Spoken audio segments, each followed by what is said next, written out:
Welcome, everybody. It's great to have you with us today. This is the third session of our mini-series online discussion on SDG stimuli in developing countries. My name is Alexander Ochs. I'm CEO of the Berlin think tank SDG Strategies, and I'm chairing the energy working group of the Let's Global Partnership, about which I'm going to tell you a little bit more in a short second. These are very challenging times for humanity. We are confronted with a global pandemic that has cost already hundreds of thousands of lives and really enormously affected the realities of all of us. So wherever you're calling from, I hope you're healthy and that you and the people around you remain in good spirits. We will continue to battle this disease, and we will ultimately defeat it, but that is not the end of our challenges, but arguably the beginning of new ones. What will the world look like after COVID-19? The economic impact has been estimated at around $12 trillion. $12 trillion. The global economy this year is forecasted to shrink by about 5%. So what is our response? Governments around the world currently negotiate trillion euro recovery packages to address the economic crisis and move their countries back out of the recession. Key goals are commonly to save jobs, to support businesses, to return to economic growth. According to the United Nations, about 200 million people will or might lose their job worldwide, 200 million job losses. To address these economic impacts in the short term is of course a key challenge, and it's an important goal, but it's by far not the only goal that humanity has set for itself, and the only objective and the only problems we're facing. Climate change has been called the century's greatest threat. The quick loss of biodiversity has been called unprecedented by a recent UN report. And the global community has started to tackle these social and environmental and economic problems that many of us consider to be intolerable. The UNFCCC and the Paris Agreement seek to tackle climate change. We have a biodiversity convention, the Habitat Program, several other multilateral environmental agreements are fighting environmental degradation. Above all these efforts, the world has agreed almost universally to an Agenda 2030, and the Agenda 2030 Sustainable Development Goals set standards for the year 2030 that we want to achieve. And they are very substantial. No poverty, zero hunger, clean water and sanitation, protection of life on land and underwater, just to name a few. 17 goals, more than 100 targets overall, are widely accepted, measurable indicators now for the behavior of governments. In this discussion series, we're looking into the question whether the SDGs can serve as yardsticks for where public recovery money goes. This is the third session today and the final session. Our first session laid the ground for the discussion. We have fabulous speakers who looked into the concepts of green recovery, the basic objectives of where money should go, but also past experiences with crisis and how they were overcome and the role that public money played in it. The second session then looked at some of the concrete proposals that have been brought forward or the existing packages, but not just in a way to present them, but really to look behind the rationales and the drivers behind them. They have been recorded, they are all online, so I encourage you to watch these sessions as well. Now you're with us live today. What do we want to do today? In this third session, we want to explore particularly what the role of international cooperation can be, where technical assistance and financial assistance should set its priorities. So without further ado, I'm going to show you a few slides now who is organizing this, and then we turn to our first panelist. I want to say before I get started that we're hosted by RENAC, by the Renewable Energy Academy here in Berlin, and a very active member of the Energy Working Group of the Let's Global Partnership. And they have this fancy board, which I'm hoping you can see, and which I'm hoping allows us to make the whole session a bit more interactive than usually you will have if you have the talking head sitting at our desks.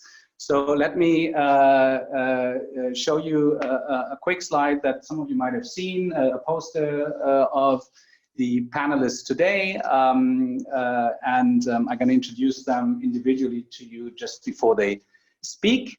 That's the agenda for today. We're right in the middle, obviously, of the introduction and the session overhead. This second part is one that we will arguably spend the most time on, which is kickoff statements by our panelists and then a brief discussion amongst them. Then we're going to have a speaker from, actually the chairman from the LEDS LAG, so one of the regional platforms of the LEDS Global Partnership, who gives us a short introduction about what the LEDS Global Partnership in that region of the world is doing, what their members are struggling with, and how they are addressing these challenges.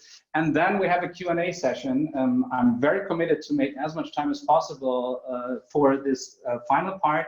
And you have two ways to get engaged with us. The most important one is the Q&A version. So if you have questions for the panelists that you want them to address, bring them up, type them in while we are processing this, while we're progressing in this webinar, not just in the end with the Q&A. That allows us to order them a little bit, to review them before we go to this final part. That's the key part. The other one is a chat function. You can use that as well to introduce yourself, to comment as we go along. If you are tweeting or using any other means of social media, please do so with the hashtag SDG-stimuli. So that's the one that we're trying to create, under which we're trying to create this discussion on SDGs as potential yardsticks for an economic recovery. All right, very quickly about what the LEDS GP is. We are celebrating our 10th year this year. Since the launch of launched in 2010, 10 years ago, it has become a quite vibrant platform with more than 100 countries involved to some degree and at some level of activity. It's a network for peer learning, for technical collaboration, for information exchange. The goal is, the objective is to implement ambitious LEDs and NDCs. What's important about the LEDS GP, and maybe what distinguishes us from other initiatives, is we are truly country-driven, and country-driven as in the countries we work with in Latin America, in Africa, in Asia, formulate their priorities, and we're trying to act as co-pilots, trying to answer their technical assistance requests, bringing trainers in, bringing experts in, and through that really trying to directly address their problems and help them to achieve their objectives and their tasks. The center of gravity in the LEDS GP is the regional platforms that you find here: Africa, Asia, and Latin America and the Caribbean. I'm chairing the Energy Working Group pretty much since the beginning of the initiative. Our role is to support the regional platforms in pretty much everything they want to do, in my case on energy, but there's a transport working group as well. There's working groups on federal, sub-federal integration, and a host of other issues. This is about my group. I'm going to skip this one in the interest of time, but of course I had an interest to have that in the slide deck at least. These are the objectives of the series. Again, we want to explore why the economic stimulus packages should be aligned with the Sustainable Development Goal. Why is this the only way, or at least the only acceptable way forward? We want to discuss the concrete indicators and drivers behind economic packages. What are the rationales? What can be the yardsticks? How do we measure success towards these? Yes, that's what we do. I mentioned the objectives of this session already today, so I'm going to bring up these objectives and these key questions for today again in our panel discussion later on. And with this, I think I'm going to leave it for my introductory words. I'd like to introduce our first panelist, Gabriel Prudencio Flanio. He is the head of Sustainable Energies in the Chilean Ministry of Energy, plays a very key role there. Before joining the ministry, he worked for to companies as a developer of renewable energy projects, hydro, wind, solar. He did it all, working in Chile, working in the United States. He has university degrees in civil engineering as well as in public administration. He's now joining us from Santiago, Chile. Gabriel, you have 7 minutes. Don't make me cut you off abruptly, so please stick to your time limits. With this, over to you. The floor is yours. We're very excited to hear what you have to contribute. Thank you. Thank you, Alexander, for the introduction. Thank you also to all the audience and to the other panelists. I will try to take less than the 7 minutes so that we can also give more time for the discussion later. So I don't see this. If you go to the next one, yeah. So in the next minutes, I will talk about this. You did a very great introduction about all this topic. Perhaps this slide helps to summarize this idea that you were mentioning as well, and how the world is currently battling, and I would also say struggling, perhaps in fighting the pandemic that we have faced, and all the economic challenges that we have to face because of the pandemic as well. So there are two important serious issues that have to do with, if we go to the previous one, thanks. It has to do with the health issue and also with the economic issue that we need to find. And as this cartoon for the Economist from April shows, the world already in April of this year mentioning this idea of that we have this other giant waiting that we have to combat as well, and that has to do with climate change. The next one, I show that it's not a new idea, it's not our idea, this idea of combining the economic recovery that you laid out very well, and all the great or main ideas that need to be in place. There are many institutions, well-known and well-regarded institutions and authors that have already analyzed and mentioned the main issues that need to be addressed. Because of time, I will not get into all the details here. We can discuss perhaps into more of this later in the discussion. I will talk a bit more about what we have done here in Chile, specifically in regard to the pandemic, but also some longer term plan as well that I believe have well to do with what has to do with the economic recovery. So in the next slide, I want to show that Chile has already committed, and this has not to do with the pandemic itself. This is a commitment that Chile already took at the mid of last year to be carbon neutral by 2050. We believe that that's something that needs to be addressed because of all the issues that we are facing and will keep facing in regard to climate change. This is, in the next one, I will show that it's not only a commitment that the president assumed, it's an actual plan that we have laid out. Like here, I want to show we have basically several stated several issues that will develop, and of course forecasted these ideas with some assumption, of course. And we have basically analyzed that this has, from a cost benefits analysis, positive effects. The net present value of all the benefits that we foresee add up to $37 billion US. This basically is the combination of 40 billion in investments and about 80 billion in savings. The main topics are showed in the next slide that we consider that will be key in our transition towards carbon neutrality. And here you will see that many of these will have an important role and will have to do with what has to do with economic recovery. So the first one has to do with the phase out of coal. I know that Germany has a very similar plan. Phase out the existing fleet. Actually, similar to Germany, we currently produce 40% of our power of electricity from coal, and we have a plan to phase that out completely by 2040 with a first timeline until 2024 to retire the 33% of the fleet, and we're working on setting the dates for the rest of the fleet.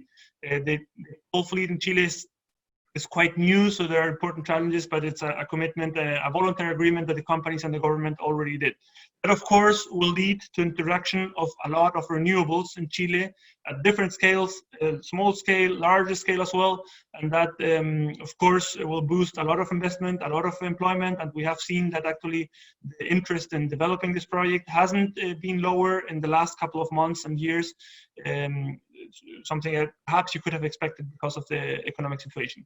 Hydrogen, will not have time to talk about this in detail, but we also see that we can have an important role globally in this gas, in this economy that is forecasted to be in the trillions as well in the next couple of decades. And it's basically because of the very good renewable conditions that we have. We tend to be, we want to be very competitive in the production of hydrogen and also in the export of this. Perhaps the one that will have to do the most, or the topic that will have to do the most with economic recovery is what we can do in energy efficiency and renewables in industries and buildings.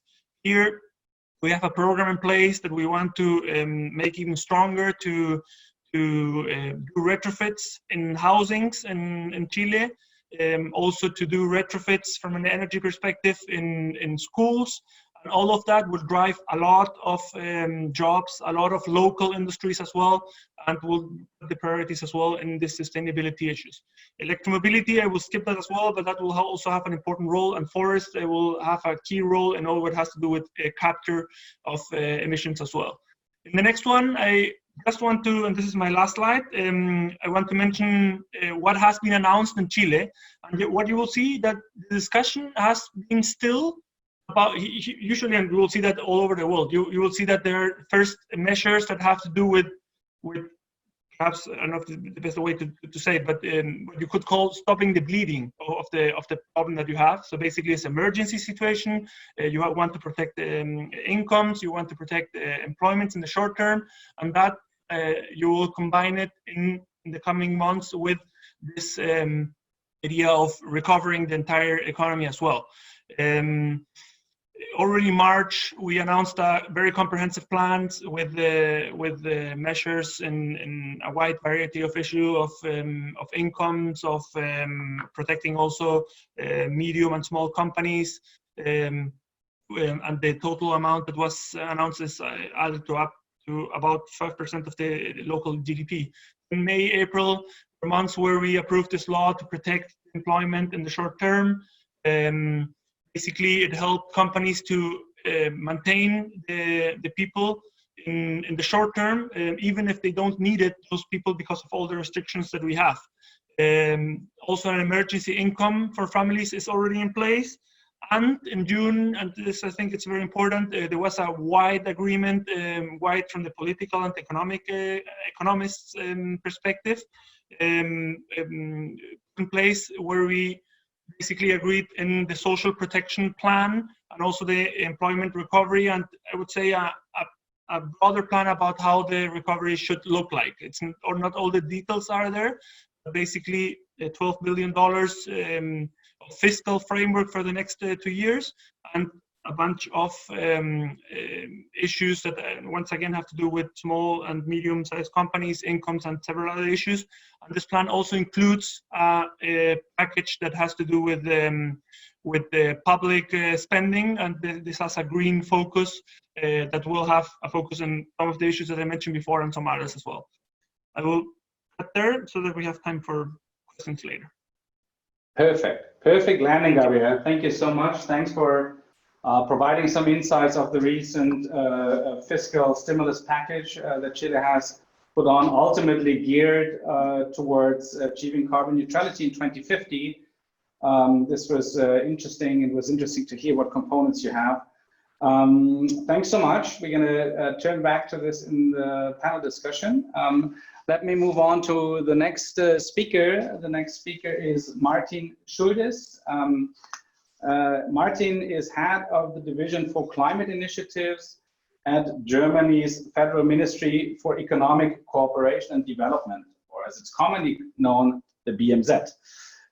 He has worked there for 25 years, spent a good portion of the time in Afghanistan, actually, and then after returning to Berlin, He has taken on responsibility for a number of international initiatives, including the NDC partnership, the INSO Resilience Global Partnership, and the Climate Mainstreaming Initiative. He has a degree in public administrations and also a PhD in political science. He's here in Berlin as well, not in this very room, unfortunately. Would have made it nicer. Martin, can you hear us? Can you open your video and your microphone, please? Yes, I'm here. I'm already here. I heard everything you said. Very nice words about me. I'm online. Go ahead, Martin. Thank you. Alexander, do you want me to switch off the video? I understood that this would be your recommendation in the beginning. No. Keep it on. Keep your microphone on and your video on. And only if there's bandwidth problems, we will tell you, and we will then ask you to please switch it off. But for the moment, please keep it on. It's nicer to see you. Thanks, Martin. Okay, thank you so much. Well, hello, everybody all around the world. I will try to have an eye on the time as well. Could you please switch to the first slide? Well, a number of things have already been addressed about the dimension in the introductory remarks by Alexander, but still, I think it would be worthwhile just to have a brief look at what I have called a new context, because we think that COVID-19 really has reframed not only the environment that we are living in, but also the environment that we have to be working in for quite some time. And indeed, if we look at the implications, we should say that COVID really has turned into a crisis of not only unexpected, but also unprecedented dimensions. A number of figures have already been mentioned. What is important to understand, I think, is that I mean, it's a worldwide, a global crisis. Almost all countries are affected to different degrees, but it's huge, and it's also accompanied by an economic fallout that is expected to rival that of the world economic crisis about 90 years ago. And so, I mean, COVID-19 as such truly reveals as a global crisis, and it shows a global vulnerability of all mankind. And one point that has not yet been mentioned is the fact that the poor countries and the people in poor countries, the vulnerable people, are hit the hardest because their governments simply don't have the means and the institutions to adequately respond. Well, if you look at the categories that are being used when we talk about COVID-19, you find it's called twin threats with COVID-19 and the climate crisis, but also a new category I found just yesterday. It talks about the triple crises, COVID-19, the economic downturn, and also the climate crisis, which is important to understand. Next slide, please. In addition to the new context, we will also see a new magnitude for responding. And this resonates especially with what we could assume an unprecedented amount of public recovery investment, a lot of money that will be poured into not only the immediate crisis response packages, but also in the recovery packages. And just a few figures from the German Development Corporation. The BMZ has mobilized 1 billion euros for our COVID-19 emergency package. And this is going to be followed by another 3 billion euros for the recovery package. And I try to find a quote which really shows not only the risks, but also the opportunities that we are now talking about. And I found a Twitter news from our Deputy Minister, Maria Flocksbart, just yesterday. And I would like to quote that for you. She said, "The financial decisions made over the next 12 months will shape the global economy for the next decade. We have a unique window of opportunity to build back better and greener." And it's another important point to note is that these huge amounts of money, be it billions or trillions, we have to understand that we, as the world community, can spend this money only once. So we rather make sure that we spend it in the most wise and prudent way. And this note also resonates with the question of this part of the discussion, which you asked me to also address how the COVID-19 crisis has an impact on the international cooperation in terms of climate and climate change.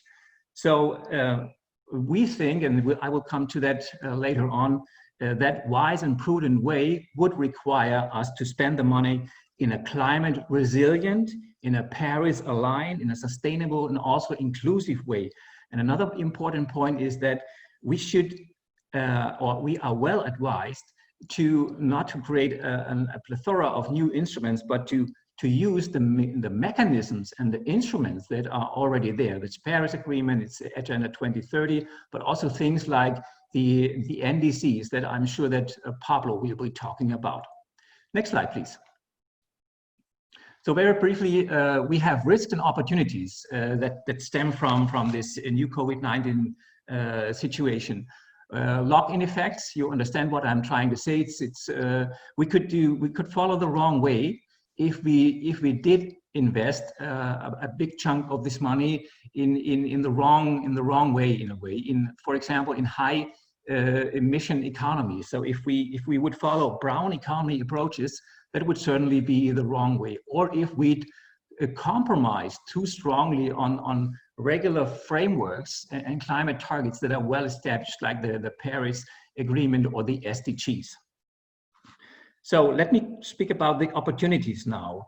These huge dollar amounts offer us an incredible, unique chance and opportunity, not only to restart our economies, but to do so with a view to accelerating the transition into more sustainable economies, but not only economies, but all of our societies. And this is something that we are now calling the double dividend. If we do these things correctly, then we would benefit twice in a way.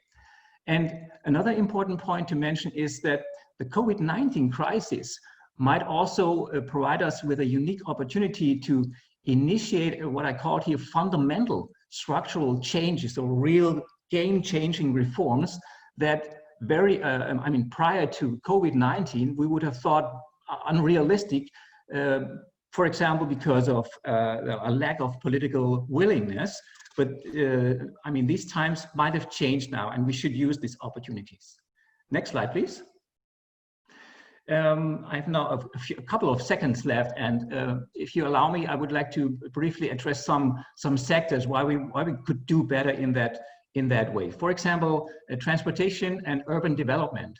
We could go for a brown way in a way, but we could also deliberately, with a huge amount of money, promote climate-friendly, low-carbon traffic turnarounds, and for example, shift to green e-mobility as it's laid out here on the slide, which of course would also require to do better and to also improve our efforts or increase our efforts in terms of renewable energy production. And maybe as a final example, not to get too long, is when we think about the support we provide for the economy, especially for small and medium-sized enterprises, we could inject that new money into developing new ecological and more resilient business models like the circular economy, and use more strongly digital devices in order to better address the market. Or we could try to, or should try to qualify people for the future labor markets. And these labor markets are not in these old brown economies, but they are in the sustainable economy. And that is what we call green skills. So promoting green skills, promoting green jobs would be one advisable way to use this additional money for the recovery programs. Well, I look at the time, it's now a bit more than 7 minutes. You were kind enough not to interrupt me, Alexander, thank you for that. And I give it over to you, and I'm looking forward to the discussion with all the wonderful people online. Over to you, Alex. Thank you very much, Martin. Thanks so much for being consistent with your time limits, or almost consistent. This is good enough. It's absolutely good enough. Thank you so much. I think you made a key point that we heard at the earlier sessions as well, which is we can change the world to the better right now, within the next year. You were quoting Mr. Flachbach for that. we can change, we can fast forward with our decisions today and may have decade-long positive impacts, but arguably we can also do just the opposite, lock in detrimental effects, detrimental to the economy and to sustainable development, in a way, fast backward. And I don't think this is what we want to see, and this is the importance of meetings as the one we have today. So we heard a German position from the Ministry of Economy. We heard a Chilean position from the Ministry of International Cooperation.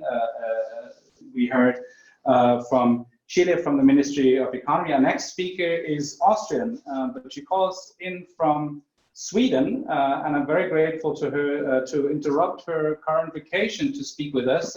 So that's a great honor. Alexandra Sözer is her name. I have the pleasure to know her for several years.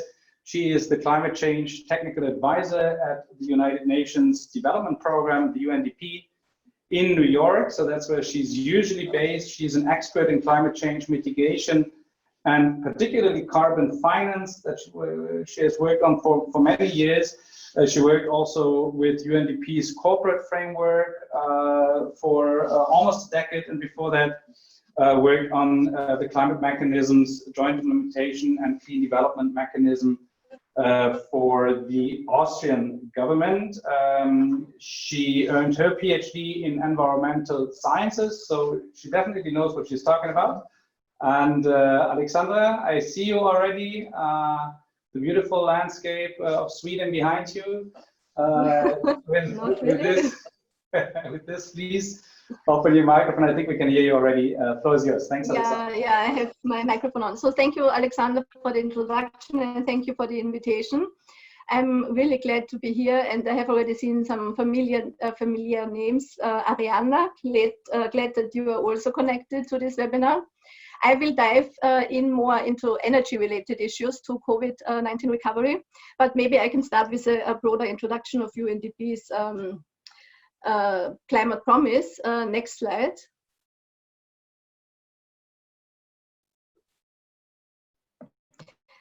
Yeah, so UNDP developed an integrated COVID-19 response in the context of energy, but it didn't start with this COVID-19 response on energy.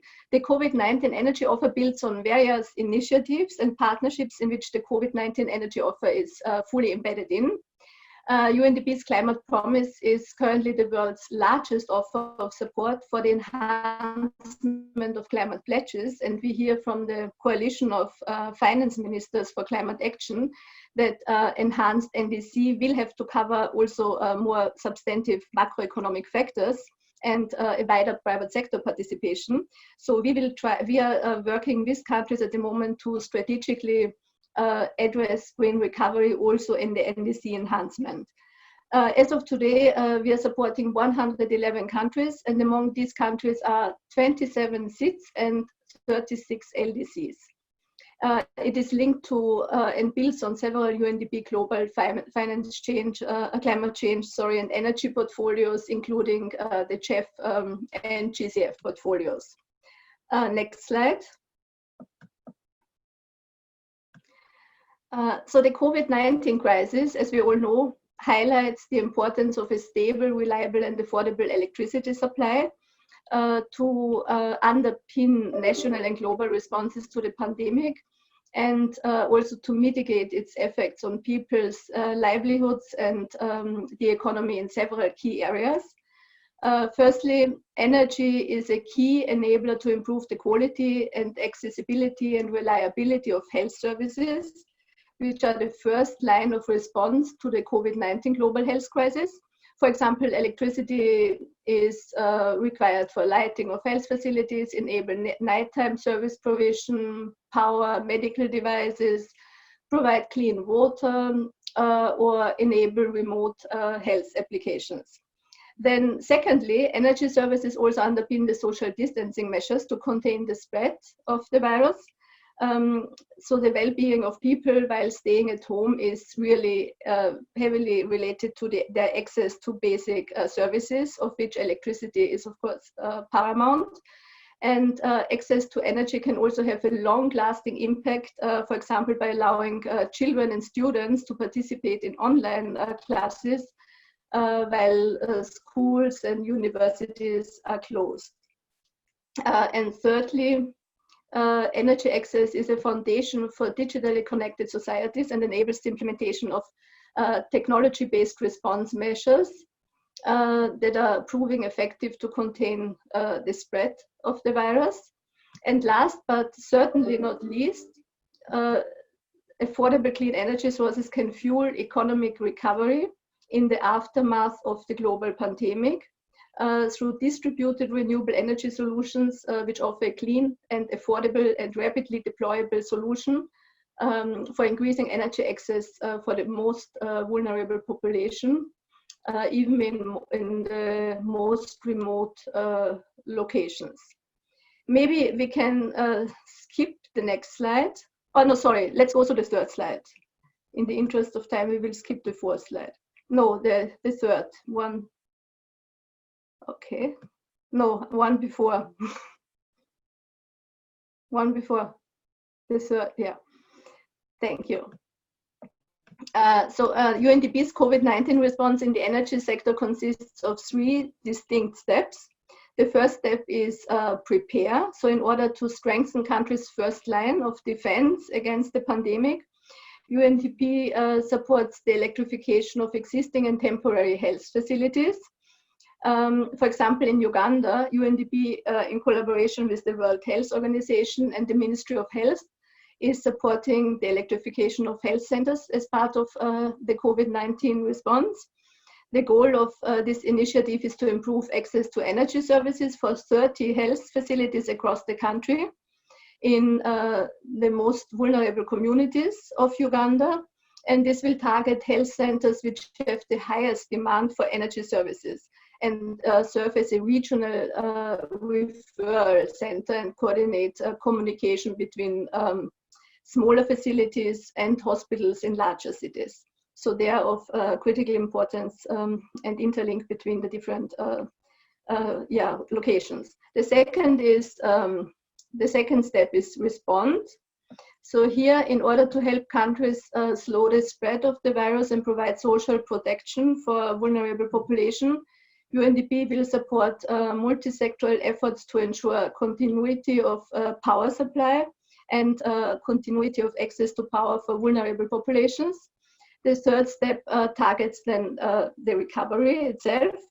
In order to help countries to recover from the economic and social impacts in the aftermath of the crisis, UNDP will support efforts to leverage sustainable infrastructure investments to speed up the recovery and to provide opportunities for businesses. So, and now let's go to the Vanuatu slide. I would like to present a concrete example of how we address recovery.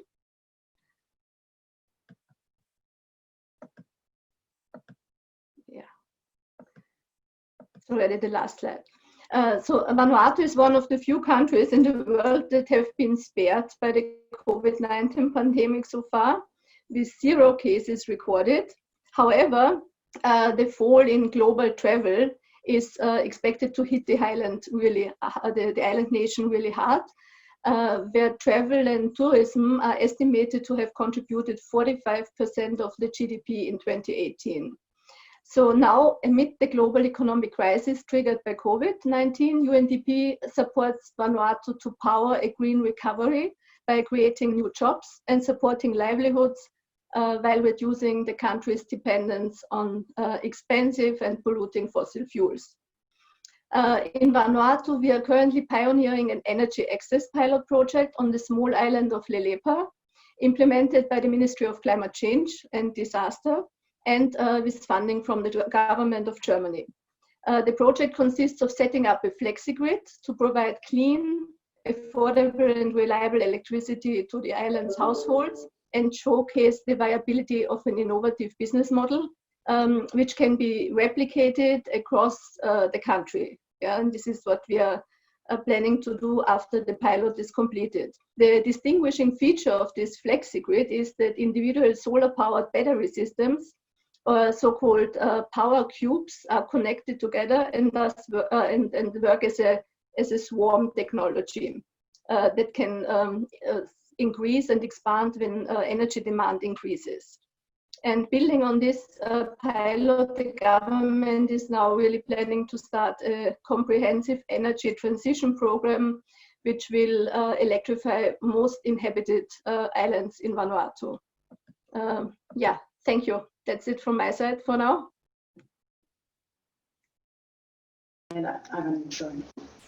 Thank you, Alexandra. I'm really grateful for many reasons. You interrupted your vacation. You gave a great overview of what UNDP did or is currently doing: prepare a response, then respond, then recover. One of the speakers from an earlier session would have said, and then please reform. That should be another key driver, I think, of our actions. So thank you so much. Like with the other panelists, I'd like to come back to some of what you said in the round of discussion we're having. Now, the next panelist is Pablo Vieira. He's Global Director of the NDC Partnership Support Unit. In that role, he leads efforts for ambitious climate and development actions in collaboration with international organizations, governments, and other stakeholders. Before joining the NDC Partnership, he was an advisor to the Colombian president, advising specifically on the accession of Colombia to the OECD. And he was also the Deputy Minister of Environment and Sustainable Development. He understands economics and he understands sustainable development in the environment. He is a chemical engineer by profession, has a PhD in chemical and biomolecular engineering. Pablo, we see you already. Can you say a word? Hi, Alexander. Wonderful. Thank you so much. Well, floor is yours. 7 minutes. Thank you so much. Thank you so much. And thank you so much for the invitation. It's great to be sharing the stage with such wonderful panelists. And thank you to Let's GP, a very close partner of the partnership, and from close friends that are part of this initiative. It's a real pleasure to be here. So please, next slide. So 2020 was definitely poised to be the super year for climate action and for the environment. But COVID-19 came, and the economic impact that it has brought has pushed now around 500 million people into poverty and has erased a decade of poverty reduction. Countries have been forced to rethink their national economic growth strategies, and they've been forced to move their resources away from certain priorities into strengthening health systems, for example, or promoting business recovery, and definitely restoring the way of life for all of those that have been affected by this pandemic, essentially everyone. So based on this, the NDC Partnership back in April decided to talk to its member countries. So we surveyed ministries of environment and ministries of planning and finance from 68 of our developing country members to discuss their plans to move forward with their NDC implementation, to look into the impacts of COVID-19 on their efforts to update their NDCs and present them this year, and to try to understand how the partnership could support them in their efforts to recover and to bring climate action into that recovery effort. And we found 5 key main messages out of this exercise. The first one is that it's clear that countries are facing reduced climate spending. So 71% of the governments expect national climate budget cuts and important cuts in the budgets of ministries that are critical for climate action, like the ministries of environment. The second main conclusion is that the quality, the ambition, and the revision timeline for new NDCs are at risk. 79% of the ministries of environment or ministries of climate change we spoke to expect the quality or the ambition of their NDC, of their revised NDC, to be affected by the pandemic. Third, stimulus plans may include NDCs. Almost all of the ministries of finance or planning will be considered climate action when developing economic stimulus packages. This represents an enormous and immediate opportunity to promote green growth across countries around the world. But the fourth conclusion is technical assistance is urgently needed. So every single Ministry of Finance and Planning indicated that their government would benefit from support to evaluate the impacts of COVID-19 on their climate ambition goals and to design green recovery packages. The fifth and final conclusion is that countries are eager to learn from each other. And this is why this kind of event is such a great opportunity for that. 77% of the ministers of finance and planning are interested in learning about climate-aligned stimulus instruments from others, mainly from countries within their region or with similar economic characteristics. And that's where Let's LAC or the different subgroups within Let's GP are very useful within their regions. Next, please. Oh yeah, there you go. So to effectively link recovery plans with climate priorities, countries need to use their NDCs to drive a low carbon and resilient recovery. So use what they already have to drive this green recovery. But at the same time, they also need to take another look at their NDCs and look at the impacts of COVID-19 on the implementation of their current NDCs and on the updating process of their new NDCs. Some key elements that are necessary to effectively align recovery plans with NDCs are promoting measures to stimulate green growth by incorporating low carbon resilient shovel-ready projects that are already in NDCs, for example, into economic stimulus plans that will bring very important co-benefits like green jobs. Ensure strong link between recovery plans and NDC mitigation and adaptation priorities. Actions have already been identified in the NDCs. Let's use them to build a better recovery package. Ensure political attention remains equally focused on the long-term climate ambition and short-term response measures. So let's not take our eye off the big issue that is climate change, because we're dealing with the urgent matter of the pandemic. Build stronger resilience components into revised NDCs. Resilience is one of the most important elements of this pandemic that has opened the eyes of many governments and institutions across the world. So let's take care of this by including stronger health sectors within NDCs and other elements of resilience. Adjust NDCs based on the way of the new fiscal reality after the impacts of COVID-19, and learn from other countries on how to integrate climate in recovery plans. Next, please. So according to the Ministries of Environment and Climate Change we spoke to, there are multiple areas for NDCs to support economic stimulus. 63% of the countries we spoke to highlighted climate resilience as an opportunity to align response plans with their adaptation efforts, with their adaptation plans. 25% of the countries identified opportunities to align greenhouse gas mitigation actions with improvements in public health, for example, new air quality policies. 19% highlighted the importance of reinforcing public health through sectors that are particularly vulnerable to natural disasters, to climate, like waste management or water and sanitation. 19% of the countries identified food security as a widely impacted area by COVID-19, emphasizing the need for climate smart agriculture, both in new NDCs and in the recovery mechanisms. 17% of the countries mentioned using nature-based solutions as a recovery measure, or using the recovery to promote green solutions. And also, a few countries recognized the opportunity to align healthcare measures with energy efficiency and accessibility. Next, please. So from this conversation with countries, it became clear that they are ready, they are willing to incorporate the climate priorities into their recovery efforts, but they need support to do it. So to support countries that are committed to align their recovery efforts with climate action, the NDC partnership has launched a new economic advisory support offering to its member countries. It will support tailored actions that respond to country-specific requests. It will support and deploy this support immediately to enable countries to act over the next 12 months in incorporating climate priorities into their recovery packages. And these economic advisors will be embedded at the heart of the economic recovery efforts. So these are the Ministries of Finance and Planning, and will be supporting other ministries in their efforts, bringing a comprehensive approach, a whole of government approach to this recovery effort. Next, please. To date, we have received requests for economic advisors from a total of 30 countries, 30 developing countries. And in the coming days, a few more countries will submit their requests. And to respond to these requests, in just 2 weeks, we have received interest from 15 of our members, including member countries and institutions, to support these economic advisors, to support the deployment of these economic advisors at the country level. So let me close by giving you a specific example. Based on the terms of references that we have received for those 30 countries, I'll go into a deeper dive into Costa Rica, for example. The economic advisor will support the Ministry of Planning, the Ministry of National Planning in Costa Rica, and it will provide information on sectors and investments that can generate green jobs with a multiplier effect.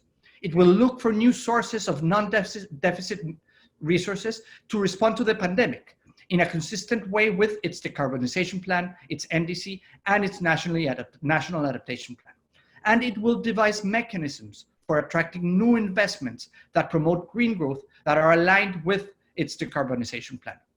So as you see it, and it's very similar to what Chile was presenting today, Costa Rica is using its decarbonization plan, its NDC, its national adaptation plan, as the foundation for a green recovery. It's using those elements that have been identified in those plans as the drivers for an economic recovery, as the drivers for resource mobilization. So it's a great example of how countries are looking into a green recovery. Thank you very much, and back to you, Alexander.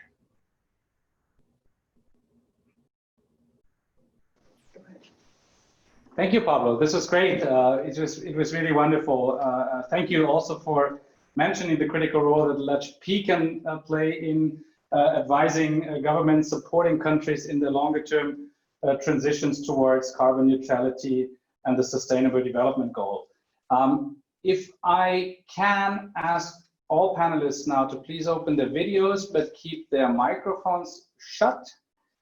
That's great. I see you all coming up. Wonderful. Thank you so much. You know, in these COVID times where most of us work from home, or at least in contained office spaces, I always encourage my team members and the people I talk to show us at least as much on camera as possible, so that we can create a circle here of interaction.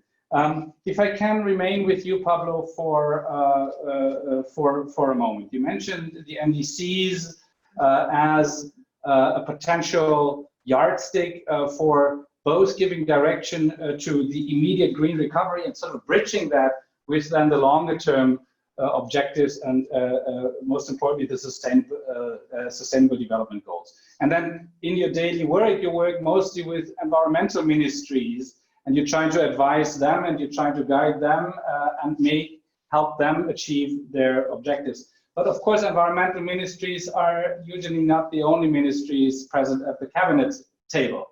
We know that just as we speak here at these cabinet tables, there's actually some I would imagine also sometimes quite loud discussions about what's the right way to go and how do you balance the immediate goals of industry, of businesses, of both employers and employees with the environmental goals. Can I ask you, can I put you on spot here? Hopefully you have something to say about this. Can in your work with countries that are organizing this internal debate, the strategy building at the cabinet table, can you give us an example for how a country has been able to achieve that? You mentioned Costa Rica, for example. We heard from the ambitious plans from Chile today. How is a process like this best being organized, and how can agreement be found within a government? Do you have a good example? Is that at the daily cabinet sessions? Is that, do we need a commission that is looking into this? You know, we're trying with this initiative to really give as concrete advice as possible to governments and to decision makers. Give us maybe a little bit of a snapshot from your daily work there, how governments that you work with do best organize their work life. Thank you, Alexander. And this is extremely important. And it's something that is relevant not only now because of the COVID response and the importance of bringing together sustainable development and climate action to be able to more effectively respond to the pandemic, but it has been very relevant since the beginning. As you pointed out, ministries of environment have been leading the way in designing NDCs, in preparing them, in calculating the goals. But in many cases, during the first round of NDCs, governments failed by not including other parts of the government. And they came back from Paris with an NDC that had to be now implemented, where the Ministry of Energy, for example, had no idea what was there. No, so it's great to see ministries of energy being part of this conversation and ministries of finance being part of this conversation nowadays. So from the partnership, we have been pushing from the beginning for whole of government approach with a high level engagement from the head of state, from the president, from the prime minister, in terms of giving a direct order to its cabinet about climate change. And one of the ways that we do this is that the partnership has two focal points, one from the Ministry of Environment and one from the Ministry of Planning or Finance. So from the beginning, we bring together those relevant stakeholders to discuss climate action. And one of the biggest things that we support at the country level are the climate change commissions. And the way that we support them is by sharing best practices in terms of who should be in the table. And this includes relevant government stakeholders, but also goes beyond for a whole society approach, bringing the private sector, bringing subnational governments, bringing academia, bringing civil society to the conversation, but always with a full commitment from the national government. And based on these efforts, what we're doing is we are enhancing and making sure that ministries of finance and planning are there. They are the ones in charge of budgeting and planning. And if you are able to bring in climate action into the planning, international plans and national budgets, then you guarantee that all the different sectors will be engaged and will be part of the action.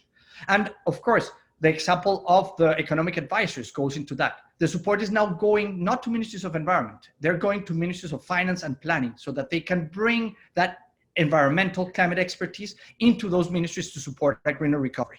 A good example is Colombia, for example. In Colombia, the government has created its climate change commission, and it is led by the Ministry of Environment and the National Planning Department. And it includes all the relevant ministries, and it's a very high-level commission. So that makes sure that the discussions around climate action are well reflected in the next National Development Plan, for example, or in the specific regional plans or in the budgets.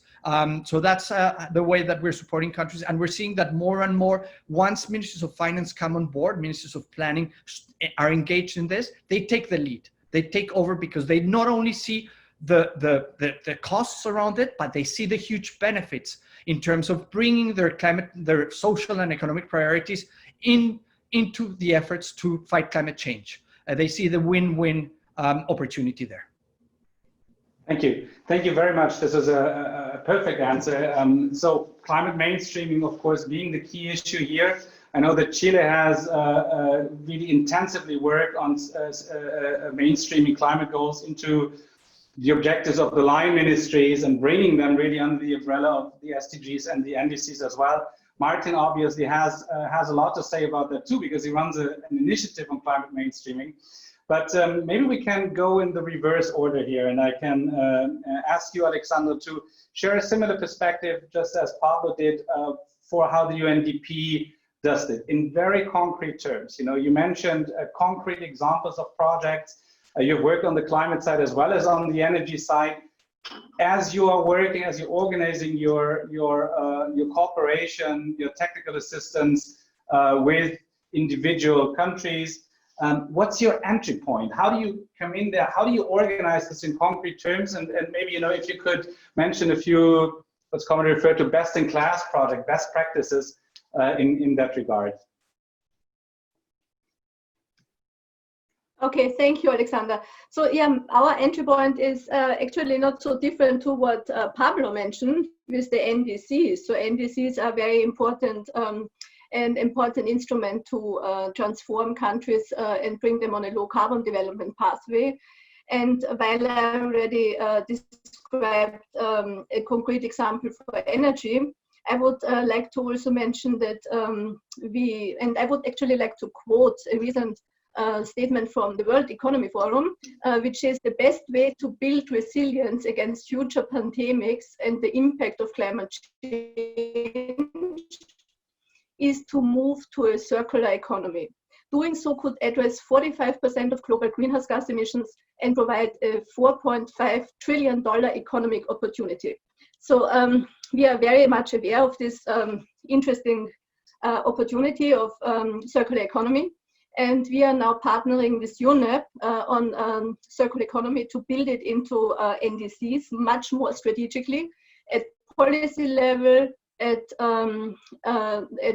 financial incentive level, where we look at concrete incentives for circular incentive for circular startups, and of course related policies that build on what the EU has already done with the Green Deal, where the circular economy action plan is at the heart of it. And we have developed a circular economy guidance for all our climate promise countries, which will be circulated shortly, and we will offer it in collaboration with UNEP, building on a so-called hotspot analysis with tools developed by UNEP, where we help countries, ministries of environment and finance to identify entry points to transform their economies. So I think this is a great opportunity to achieve a much larger transformational change and goes far beyond climate actions. But will have concrete impacts on the low carbon development pathway of countries. While still, sorry, and one important point here is also that it will also encourage development. Yeah, so it's something that will decouple development from resource use. So this is something that we also want to bring to countries, because many of our countries that we support the climate promise have actually really small climate impact, I mean emission wise, but have a huge development need. So as I mentioned, many are SIDs, many are LDCs, so we cannot underestimate their need to grow, but this has to be done in a very sustainable manner. So I think circular economy has a huge opportunity here. Thanks, Alexandra. And here now you are with the circular economy, you are with reform. You were talking about preparing, you were talking about responding, you were talking about recovering. But the question is, to what extent do we recover to a pre-pandemic state, and to what extent, as Martin was alluding to before, what extent we can use, the saying goes, never put to waste a good crisis. How can we use this crisis now to go to something new and reform our economic systems and our behavior? And the circular economy clearly can provide a lot of guidance there. I would absolutely agree. Martin, I have two questions for you, since we're probably only doing one round here, and they are not easy ones to answer. I can tell you that. The one is, how do you see this pandemic change international cooperation on climate change? Is there anything that you want to add to the discussion beyond, well, it can turn out to be everybody goes back to national and we go back to recovery and we're just, trying to find some immediate relief for our economies, but it can also bring countries together? Is there anything beyond that, particularly if you look at the UNFCCC negotiations that were, of course, canceled for the end of this year and will continue next year? Will we lose a year there? Can we use the more time that we have in between this summits now to prepare something that's bigger in 2021? So that's my one question: international cooperation on climate change, and maybe as part of the UNFCCC negotiations, if you feel prepared to answer this one. The second one is the debt moratorium. Germany is supporting a debt moratorium for least developed countries. The idea is, I think, also to, through that, free some money to put investments in sustainable investment and help these developed countries really develop to a more, not just sustainable, but also sustained economy. So what's your position there? How can this debt moratorium, from your view, be directed towards making the right investments? Difficult questions. Well, you already used the right category. Two questions in a row, and really very complicated ones. I will do my level best to at least give you some input. Maybe let's start with the debt moratorium question. While you were talking, I was trying to figure or get some numbers, and what I found is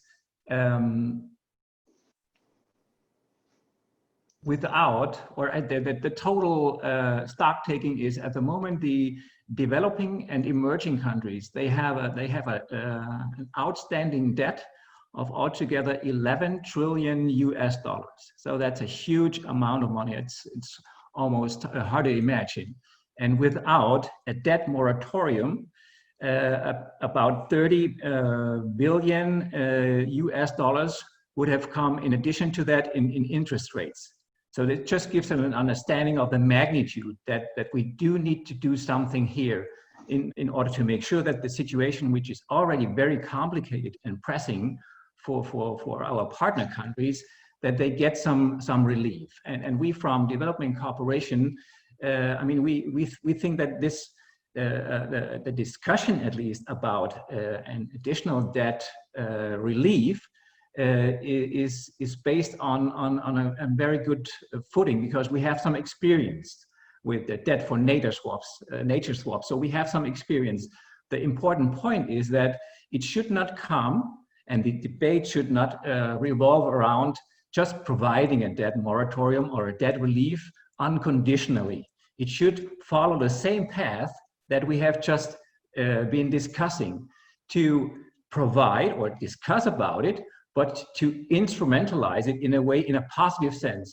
So if we provide some relief, there should be some international arrangement also involving the IMF or the World Bank, trying to see that we found arrangements that produce degrees of freedom financially for our partner countries to invest additional money into climate resilient, Paris-aligned, and sustainable and inclusive investment. And one example, just to give you one example, the BMZ has just recently decided to provide some premium subsidies for the African risk capacity. It's a regional insurance pool which provides insurance for smallholder farmers in times of drought. And the ARC management, they told us that all ARC countries, they bought their policies earlier this year. They were indicating that they're unable to spend money because their budgets are so much under stress, and they asked the international community to help out. And what the BMZ did is provide almost 20 million euros in order to help these countries to pay their premiums, to the effect that smallholder farmers do not, in addition to the pressing situation of COVID-19, also lose their drought insurance. So these are the maybe practical instruments in that debt relief field. With regard to the how COVID-19 might change international cooperation in terms of climate change and the UNFCCC process, I'm certainly not a professional negotiator in that regard, but what my hope would be that regardless of all the detrimental effects of COVID-19, that the international community and all those parties who negotiate in that context, that they truly become aware of the magnitude of the crisis, of the problem, and that they get their act together, quite frankly, and that they realize that this is a global crisis, and that to which only a global solution can be found. And this also means that some partners might wish to revise their positions. I mean, we have a number of countries which are on a more traditional or outdated path, and that they reconsider their positions and get back to the negotiating table in the sense of a more future-oriented position. So creating more solidarity from the COVID-19 crisis. Maybe that's a summary of at least my hope. Yes, I share these hopes. Of course, I think the worst that can happen now is to say that, well, we have a little bit more breathing room to increase our emissions because COVID-19 decreased the emissions through the economic downturn. We need to use this obviously as an opportunity. And at one of the earlier sessions, I provided a number here. The economic crisis is forecasted to shrink our economies by 5%. If you think back to the Stern report in the early 2000s, the cost of addressing climate change and keeping it below 1.5 to 2 degrees was estimated at about 1 to 2% of global GDP, notwithstanding the positive economic effects this could have, job creation, the positive effects of those investments. So this gives us a magnitude both, I think, of the economic crisis that the pandemic is producing, but also putting sort of in check a little bit about how powerful we are to really address what has been called the world's greatest threat in this century, and make this, maybe puts this into perspective. We often make believe that we can't solve this crisis, and I think it shows we can if we pull together. Gabriel Prudencio, one more question for you, and then we move on with a program. You're working now for the government of Chile. Before that, you were working on the private sector side.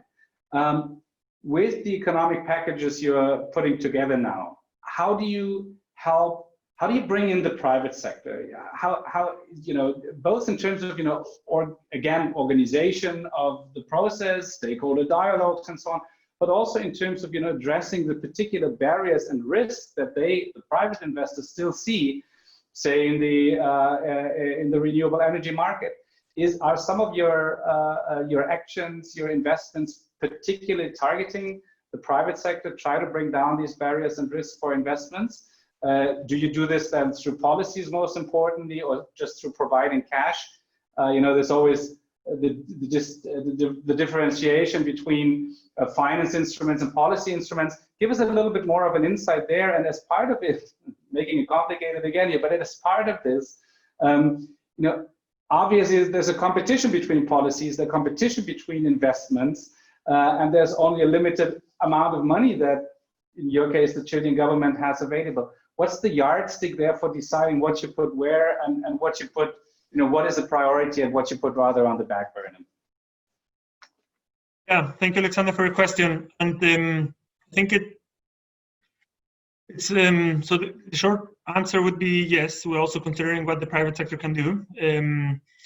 It's also important to put it in perspective in the timing of the discussion that's happening in different parts of the world. So, as you know, the pandemic started in China, moved in the next months to Europe, and then has moved as well to the Americas, and it's actually we're lowering or getting down from the peak, but we're still in the huge discussion about the pandemic itself. So and from that point, we're still in the moment, but people cannot go out in the streets in many parts of the countries, and how that affects how you live and how the companies, how many companies are struggling in their activities. And from that perspective, most of the discussion is still a lot about how you can protect employments, how you can protect incomes, and how you can protect companies to survive. So it's not about how they will invest in the future. So it's actually how we manage help some companies or most of the companies not to basically go bankrupt. And in that sense, of course, it's important to have the discussions right now in how we will have these more comprehensive packages to boost the recovery. And in that sense, perhaps two issues. So one is, I work at the Ministry of Energy. We have developed a discussion, provided the Ministry of Finance with a lot of the insights. They're thinking about this as well. They're still with thousands of issues, and this is, if you want to add this green component to the packages and to the component, it's an additional thing that you have to consider and you have to think. And with all the fires that you have all over the economy and the what's happening from the crisis, it's not an obvious thing to do. It's something that you have to create the right momentum, the right inertia as well from the discussion to have into the top decision making include all of things. In that sense, it was very good news to hear that in the first packages we included this green perspective, especially as mentioned before, in what has to do with what the public sector will invest in the recovery and how we can target those investments in renewables and also water management, which has to do with climate change as well, and other issues. But we have also laid out different issues that need to happen. And in that sense, and going straighter to your question, what has to do with companies, we also have to create incentives to so that we encourage companies to do investments and think that perhaps they want to now put a foot on the brake. But perhaps if you could give some either tax breaks or do something with the tax systems, then you can create that incentives to do the economy. And another thing that's also very important has to do with two more things actually. One, financing, so both at the local level and also as a national level, how you create all the financing industry, you move it towards helping the recovery as well. And the second one, and it's many times very important actually, it sounds like an issue that's lower in the scale of importance, but it has to do with all it has to do with permits and all what we know as red tapes. There are many times things that you can't do work on and see where the specific issues that perhaps are stopping companies to want to do investments and they're not doing it right now. And then in that sense, it's also important to see what are the things that we have to, from the permitting side, from the environmental assessments and from other things, what we can do quicker to help companies to also derive their investments in the things that we have seen that they're interested as well. Thank you. Thank you. I'm hoping I'm on. Thank you so much. This was great. A wonderful round of follow-ups to already the great insights that you shared in your kickoffs. I'm looking at the watch. We have about 15 minutes left. So with this, I'd like to bring in a dear friend of mine, Eduardo Jose Sanchez Sierra. Eduardo, are you there? Are you with us? Yes. Please open your mic. Wonderful. Thanks. Great to see you.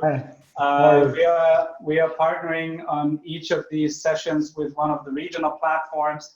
This one is co-hosted by Let's LAC, by the Low Emission Development Strategies Regional Platform for Latin America and the Caribbean. And Eduardo Jose is the head coordinator of Let's LAC. He is also an accredited expert to the IPCC panel of experts. He has over the last 10 plus years worked on policy design for climate change, for a specific sector regulation, mainly in the energy sector. He has various degrees in political science, economics, and geography.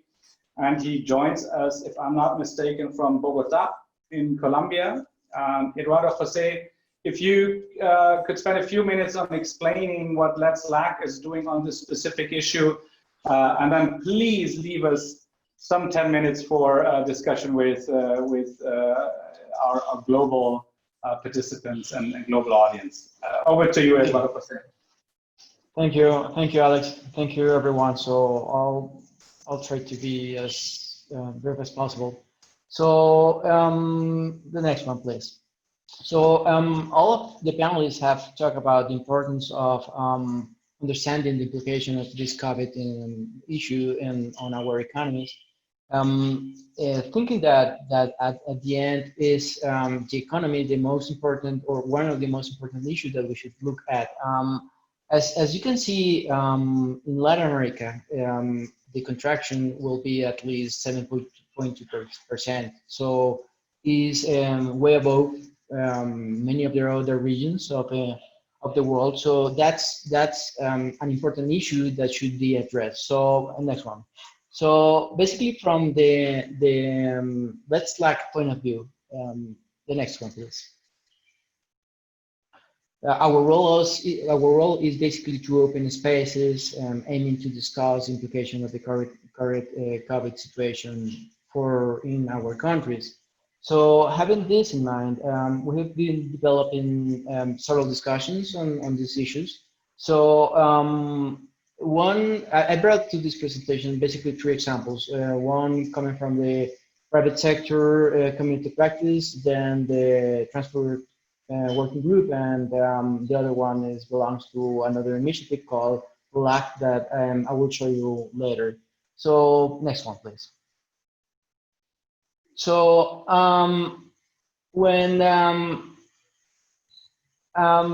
basically when we start thinking about the implication for the private sector, on May 8th, Let's LAC, in collaboration with Euroclima Plus program through GIZ and INCAE Business School of Costa Rica, organized a panel discussion on COVID-19 and low emission resilient development in the framework of community practice on private sector involvement in climate policy processes. Representatives of private sector and academic organizations explored the opportunities for a convergence of agendas from a perspective of the private sector. And one of the key messages was that even though the measures adopted in the face of the pandemic are not models for climate action, the crisis has made evident the importance of digital services for the continuity of economic and social life, as well as the need of new work models and the possibility of changing habits and behavior. It's part of what have been already been stated by some of the panelists. Within this framework, the panelists agreed that attention to the emergency and the recovery processes open opportunity to undertake transformational actions that put Latin American economies on a development path that is low emission and more resilient to all kinds of hazards. However, to take advantage of this opportunity, it is necessary to address a number of challenges, including the development of a long-term vision, ensuring that the recovery strategies and finance privilege green investment, and keeping the spaces for public-private dialogue that have been created in some countries during the crisis. So those were basically the results that we have in the private sector. I think that they're pretty much aligned with the, what we heard before. After that, we also had a couple of meetings through the Transport Working Group. I brought 3 points that I think that are quite interesting. Those points were presented by the chairman of MoveIt, one of the main online apps that is working on Latin America. So that was done during the public transport urban mobility of COVID-19 times challenges and opportunities for low emission mobility. So at that point, his proposal was to start working on a multi-level approach focused on technology and big data too. I like this very much because it is aligned with one of the statements that we heard before. Increase the flexibility of the system. Flexibility is a key issue here. Also develop demand-driven models, and finally maintain constant communication with the people. Communication is also one of the main aspects that we should address here. So taking this into mind, those were basically the main results that we got from these 2 communities practice that we have in Let's Slack.